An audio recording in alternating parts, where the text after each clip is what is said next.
que se senti la veu de que volem acabar amb la malaltia d'Alzheimer un dissabte al matí amb aquest sol espaterrant i que facin una acció com aquesta, doncs trobo que és fantàstic i per nosaltres com a fundació és absolutament un autèntic regal. Por una buena causa. Bueno, cada año vas cogiendo más implicación y conoces más la problemática.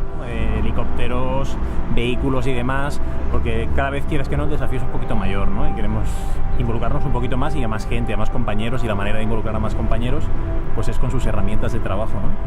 Sí, estuvo genial.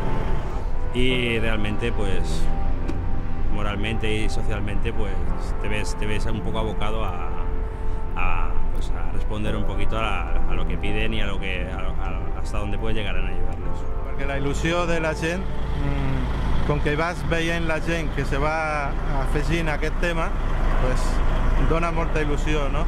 Y con que está haciendo una cosa altruista, pues encara més.